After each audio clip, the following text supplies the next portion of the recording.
It had been years since I'd last heard from my parents in any meaningful way.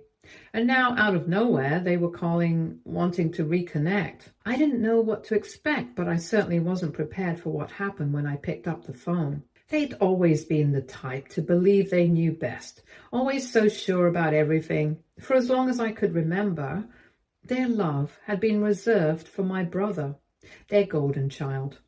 My brother was the one who could do no wrong in their eyes, no matter how much trouble he caused or how many mistakes he made. And then there was me, the one who'd never quite measured up. I spent most of my adult life trying to live my own life on my terms, raising my kids far away from their influence. My brother had stayed close, basking in their approval. Meanwhile, my kids had been growing up, independent, smart, driven, just the opposite of how my parents had always expected them to turn out. It wasn't until I'd realized my children were doing better than my brothers that it really hit me.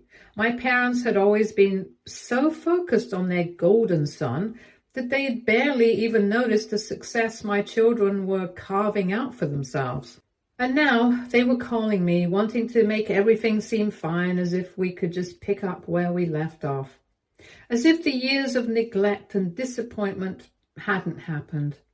They wanted to reconnect with my children. They wanted to act as if all the years of ignoring them and dismissing their worth have never happened. They wanted to act like they hadn't already made their feelings crystal clear by not even acknowledging the trust fund they'd set up for my brother's kids, while my children had been left with nothing. We didn't speak much. Just the usual Merry Christmas or Happy Birthday text. The bitterness had been building between us for years, and I was tired of pretending it didn't bother me. But this was different. The sudden call, the excitement in their voices, it was all too much to ignore.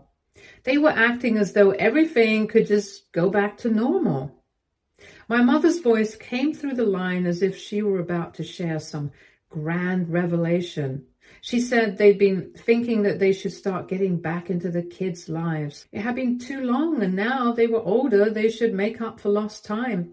She sounded so eager, almost as if she just realized that it was time to fix everything. I could already feel the anxiety forming in my stomach.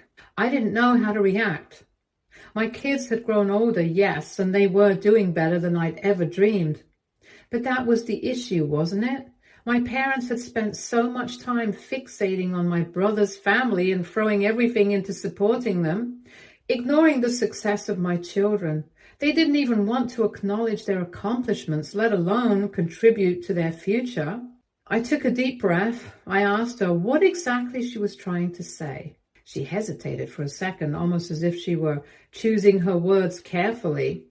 She then mentioned how they'd always wanted to be close, and now that my kids were older, it would be nice to catch up, to make up for the time that had passed. She sounded almost too casual, as though nothing had ever been wrong. I wanted to scream. I wanted to remind her that it was her and Dad who had pushed my kids away all those years ago.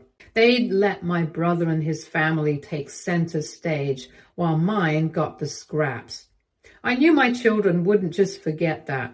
They had their own sense of pride, and they weren't going to let themselves be manipulated. But they didn't know the full story yet. They didn't know the lengths my parents had gone to, pretending that my brother's kids were more deserving, more worthy. But as much as I hated it, I knew this was about something else. They were seeing their mistake now. The picture was clearer to them than ever. My children were doing better. Much better than their golden grandchildren. The trust fund they'd set up for my brother's kids was growing nicely. Meanwhile, my children were forging their own path without the handouts, without the extra push.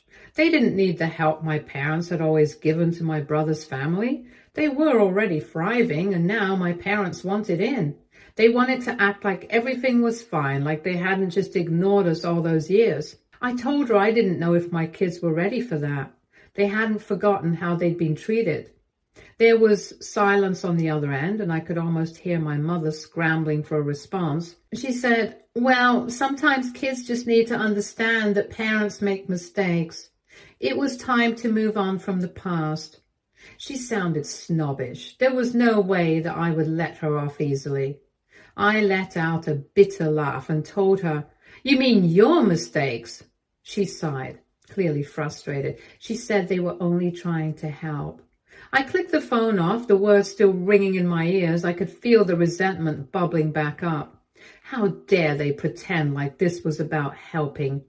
It wasn't about help. It was about making up for the years they'd lost by not seeing what my kids were capable of. And now it was too late. There was no going back. Update 1. 2 days had passed since I spoke to my mother. At that time, I had replayed the conversation in my head over and over, each time growing angrier at the audacity of it all. I couldn't believe they had the nerve to call after all this time, expecting everything to just pick up where it left off. They'd barely acknowledged my children, and now they suddenly wanted to be the doting grandparents. I needed to talk to someone, and my husband was the obvious choice. He'd been a steady presence in my life through every twisted turn my family had thrown at me. His name was Alex, and he worked as an architect. His job had always kept him busy, but he made sure to carve out time for us no matter what. He was the kind of person who listened without judgment and offered thoughtful advice, and right now, I needed his perspective. That evening, after dinner, we were sitting on the couch in the living room. The kids were in their rooms doing their own thing, and for once the house was quiet. I knew I couldn't hold off any longer, so I took a deep breath and told him everything. I started feeling the frustration bubbling up, saying how my mom had called out of nowhere, saying they wanted to reconnect with the kids. She was all about making up for all the lost time like nothing had ever happened. Alex looked at me with a raised eyebrow and asked what I had said.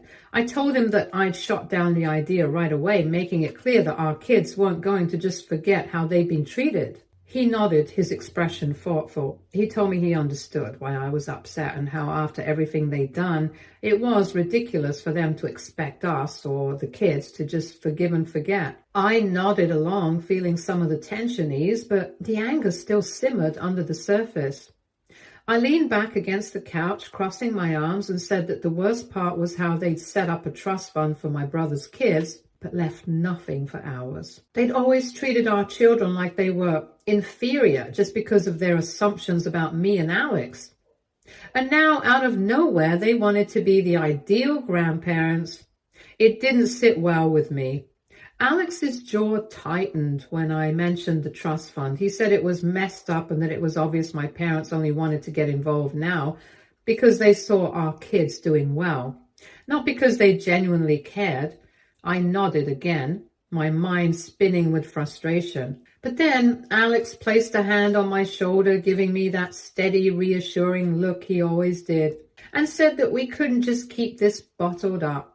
He suggested we needed to talk to the kids, let them know what was going on, and figure out how they felt about it. I hadn't even thought about involving them directly, but he was right. They deserved to have their opinions. After a long pause, I sighed and agreed. I would talk to them. Later that evening, after the kids had finished their homework and we'd eaten dinner, I gathered them in the living room.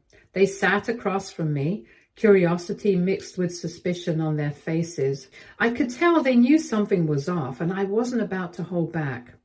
I started by asking if they remembered how their grandparents and I didn't exactly get along.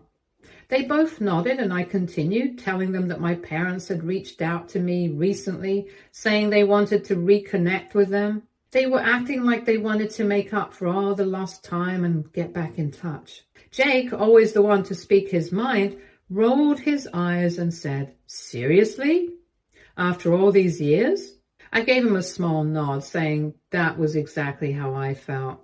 I could see the wheels turning in their head. And then Lily, always more cautious, asked what I meant by make up for lost time. I told her that I thought that now that we were doing well on our own, they wanted to be part of the picture. There was a long silence. I could see the disappointment on their faces. They had always known my parents were distant, but hearing it laid out like this made it feel more real.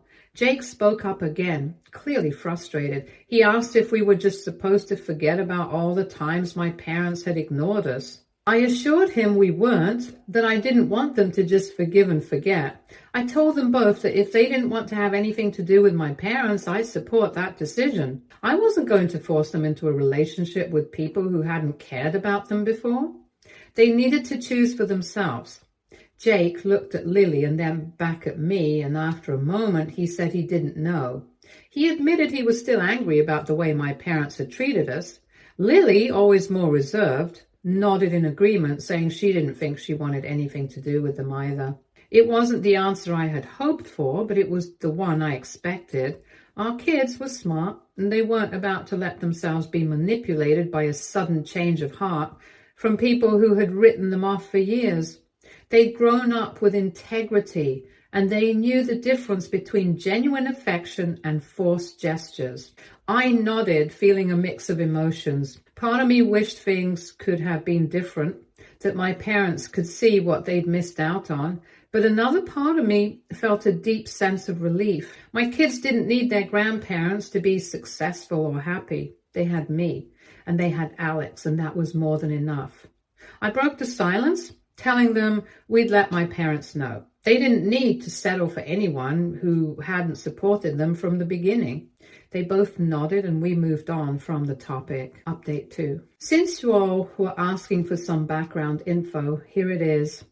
When my kids were around 8 and 10 years old, I discovered something that made my blood boil.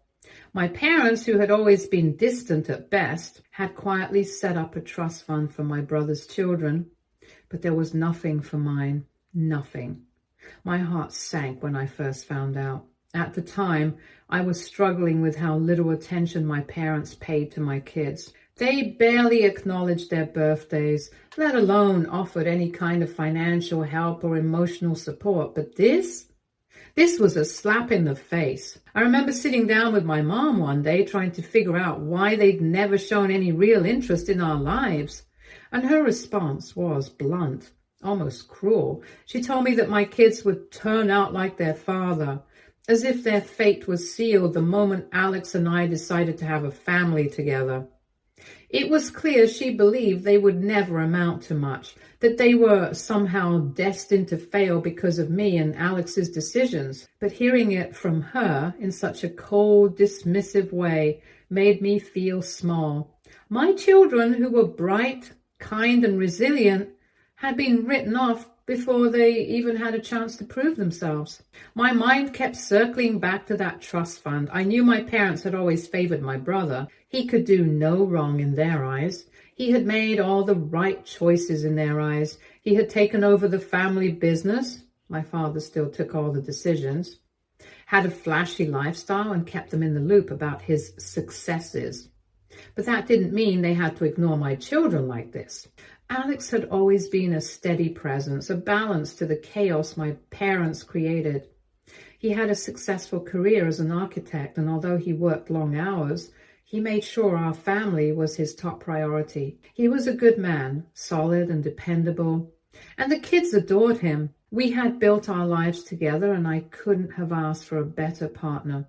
But when I shared my discovery about the trust fund with him, he was livid for our kids.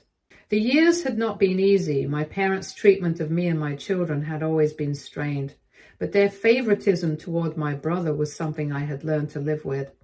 They had money, they had status, and they held it all over my head, as if I was supposed to be grateful. But the truth was, it had always felt like I was competing for their approval, and no matter how hard I tried, I always lost. I'd come to accept the fact that they would never see my children as worthy of the same recognition as my brother.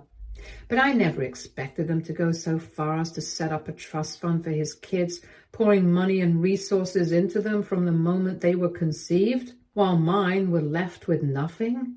It wasn't just the financial part that hurt. It was the fact that they didn't even consider my kids worthy of their time. Alex knew my parents weren't exactly warm and fuzzy, but hearing about the trust fund, hearing that they'd been secretly helping my brother's family all along while they ignored ours, hit him hard. He knew how hard, We had worked to make sure our kids had everything they needed without help from anyone, least of all them. And still we were left out in the cold. But what hurt the most was that they never even acknowledged what I had achieved. They had made it clear that I wasn't the one they were proud of. It wasn't about the money, but the idea that no matter how hard I worked, I could never be as good in their eyes as my brother. I always knew there was a certain level of favoritism from my parents, but this was a betrayal I hadn't seen coming. It felt like my brother could do no wrong, and yet he'd never shown any real interest in his children's lives. He had done the bare minimum as a father, but in my parents' eyes, that was enough. They had never seemed to care about how hard I worked to provide for my kids, to raise them with the kind of integrity and values they'd never given me. The real turning point came when I realized how deep this favoritism ran. I had assumed that maybe if I played along and did everything right, they'd eventually see me as someone worth investing in. But it wasn't about me. It was about the status and the image. I wasn't the golden child, and neither were my kids. And as much as that realization stung, it was also a turning point for me. I didn't need their validation. My kids didn't need their money. We were better off without them in our lives. It was a bitter pill to swallow, but the more I thought about it, the more I understood the full scope of what had been going on. For years, my brother had been the one they'd lavished their attention on. They didn't just give him money, they gave him a past. The things they had quietly provided for him over the years, money, advice, connections, were things I had never been offered. I had always been expected to figure things out on my own, but he'd had it easy. And now his children were getting the same treatment. It was clear now that they had been helping his family behind the scenes without us ever knowing, while pretending to be there for us when it suited them. This was no longer just a matter of financial inequality. It was about the way they had treated me and my children like second-class members, expecting us to be grateful for whatever scraps they tossed our way. At that moment, I knew things were never going to change. I didn't need their approval, and I sure as hell wasn't going to beg for it. My kids deserved better, and they were getting it. The more I thought about it, the more I realized that I had spent far too long trying to prove something to people who didn't care about me or my children. It was time to let go of the idea that they would ever see us as equals. My kids didn't need my parents, and I didn't need their validation. We were fine just as we were. Update 3. It had been a few weeks since my parents' sudden attempt to reconnect with the kids. But despite their best efforts, my children were having none of it. I could tell by their faces they weren't buying it. After years of being dismissed, ignored, and treated like they were second-class members in my parents' eyes, they weren't suddenly going to accept the new, loving grandparents my parents tried to become overnight. The facade was just too much for them. My son Jake had been particularly vocal about it. He was never shy about calling people out when he felt they were being fake. And that's exactly how he saw my parents' attempts to reach out. I'd heard him mutter under his breath more than once, "Now they want to play nice. It's too little, too late." It wasn't just Jake. Lily, my daughter, who usually kept to herself when it came to family matters, had made it very clear with her actions. Whenever my parents tried to call or text, she would ignore them. They even showed up at school twice, and she would walk past them without saying a word. It hurt, honestly. But as much as I wanted my kids to have a good relationship with their grandparents, I couldn't fault them. They were standing up for themselves, for the years of hurt they'd endured because my parents never thought they were worthy of their love or support. I was proud of them, but part of me wished things could be different. It would have been easier if we could have all just moved past the past and had a harmonious family, but that wasn't going to happen. My parents had set the tone, and now they had to live with the consequences. After a couple of failed attempts, my parents began to escalate things. They started calling me, leaving increasingly desperate messages, urging me to get the kids to give them another chance. But it wasn't just the usual pleas anymore.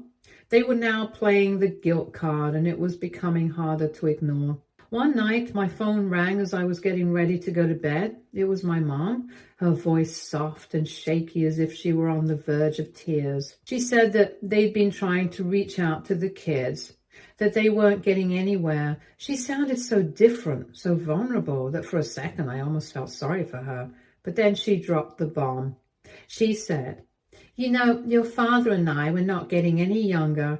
Our health isn't what it used to be. And we just want to make sure that we have some time with your kids before—" She trailed off, and I could almost hear the unspoken "before it's too late" hanging in the air. She added that my father wanted to introduce Jake to the business. It was manipulative, and I knew it. I could feel the guilt creeping in, but I pushed it aside. This wasn't about me. It was about my children.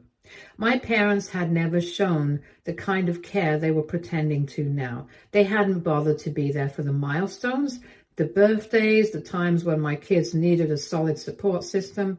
Now, when they had nothing else left to offer, they were using their health as a way to force me into a corner. But not after everything they'd done. They'd made their choices. It wasn't about loyalty, it was about respect. And they had lost my respect a long time ago. Later that evening, I sat down with Alex after the kids had gone to bed. I told him about the phone call, about the guilt they were trying to lay on me. He was quiet for a long moment, his face thoughtful, and then he said, "You know how I feel about them, but this is different. The kids have already made their choice. They've been through enough. You can't force them to forgive, and they shouldn't have to." It was true. I'd been raised to believe in family loyalty, in forgiveness, but my loyalty had been stretched thin, and my kids were the ones who had suffered the most. I went to Jake and Lily the next day to talk to them, to see how they were feeling.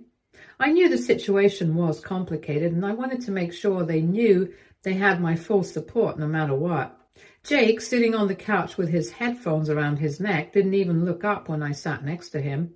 He already knew what I was going to ask. He sighed and finally said, "Mom, I don't get it. Why do they think they can just show up and expect everything to be fine? They didn't care when we were growing up, and now all of a sudden they want to pretend like we're part of the family?" Lily, overhearing the conversation, joined us in the living room. She was quieter, but just as resolute, and she said, "It's not like we hate them. We just don't trust them. They've never been there when we needed them. I don't think we should have to act like nothing happened just because they're suddenly saying sorry when it's convenient for them." I looked at both of them, my heart swelling with pride. They were so strong, so clear in their convictions. I had raised them to be thoughtful, independent, and kind, but to also understand the value of standing up for themselves. They were doing that now, and I couldn't have been prouder. I told them that I understood, that I respected their decision, and that they didn't owe anyone forgiveness if they weren't ready for it. This was their choice. I also reassured them that they didn't have to worry about me trying to force them into any kind of relationship with my parents. I would always have their backs, no matter what. And so my parents' attempts to guilt trip them only solidified the distance between us. They were getting desperate now, sending more messages asking me to convince the kids. But there was nothing left to say. My children had made it clear where they stood, and that was where I stood too. Update 4. The next day, I called my parents, knowing this conversation had been long overdue. When they picked up the phone, I didn't waste time on pleasantries. I went straight into it, telling them exactly what Jake and Lily had said. There was no room for sugarcoating anymore. I could hear my mother's breath catch on the other end of the line as I described how they had both made it clear they weren't interested in a relationship with them. They weren't interested in playing pretend. They didn't need their grandparents' approval, not after all the years of being ignored or belittled. I told them that they had said they wouldn't even pretend anymore. Honestly, I couldn't blame them. They'd never even made the effort with them when they were younger, but now they were acting like they'd been their biggest supporters all along. They saw right through it. There was a long pause. I could practically hear the gears turning in my mother's head, trying to figure out how to twist the narrative to her benefit. I knew exactly what she'd say next. She tried to convince me it was all a misunderstanding, that they never meant to hurt anyone. It was the same old story, the same manipulation, but I wasn't interested in that anymore. This wasn't about me. This wasn't even about them anymore. It was about Jake and Lily. She tried to recover, saying that she just didn't know how to make them understand. Her voice was tight, trying to regain some composure, but I wasn't buying it. I told her that it wasn't her job to make them understand anymore. She had already done enough damage. She'd been doing it for years. I was done trying to convince them to get over it, and so were Jake and Lily. After that, there was an uncomfortable silence. My parents were clearly stung by what I'd said, but I wasn't about to back down. They'd had decades to do the right thing, to show some care for me and my kids, and now it was too late. I ended the conversation as bluntly as I could. I didn't need to say any more.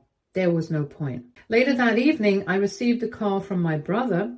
I had been expecting it, but that didn't mean I was ready for it. His tone was as insufferable as ever, the kind of voice that made it clear he thought he could win anyone over with a few well-chosen words and his charm. He told me that he'd been talking to Mom and Dad, and they were really upset, and he had been thinking that maybe there was a way we could all come to an agreement here. I immediately knew where this was going. He wanted me to soften up, to let bygones be bygones, to pretend like nothing had happened just because their money was on the table. I told him that I wasn't interested. We didn't need their help. We had done just fine without it. But he didn't get the hint. He said that he understood I was upset, but let's be real. The money could make a huge difference, right? The kids could really benefit from it, and he had seen how much it had helped his kids. I couldn't help the laugh that escaped me. I told him that I knew exactly how much his kids had benefited. They were living in a bubble because of that money, spending it on whatever ridiculous thing they wanted without a second thought. And that included him and his wife, by the way. I wasn't blind to how they flaunted it like it was some kind of badge of honor. He tried to defend himself, but I didn't let up. I told him that he'd been letting them fund his whole life. He, his wife, and his kids, all of them were living this lavish existence, all because he couldn't stand on his own 2 feet. He couldn't figure out how to make it without them, so he kept going back for more.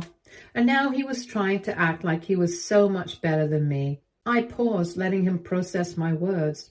Then I told him that his kids, they were spoiled rotten, acting like money could fix everything. That's all they knew. They didn't have any real sense of work or struggle. They'd been handed everything, and he was setting them up to fail when the bubble popped. It was pathetic. There was a rare silence on his end, and I didn't give him the chance to speak. I told him that I'd been doing just fine without their help. Jake and Lily had been raised with values, with a real work ethic. We had built our own success, and that was more than I could say for him or his kids. He was trying to gather his composure. It didn't take long before he spoke again, his voice defensive, trying to regain some semblance of control. He said that I didn't understand, okay? His kids were thriving. They weren't like mine. They were living the life they deserved. I cut him off sharply. I told him that his kids were thriving on other people's hard work. They hadn't earned a damn thing, but they'd learn soon enough, and so would he, when that money ran out. There was a long pause. I could almost hear the gears in his mind turning, trying to figure out what to say next. Finally, he sighed and said that he didn't know why I had to be so difficult about all this.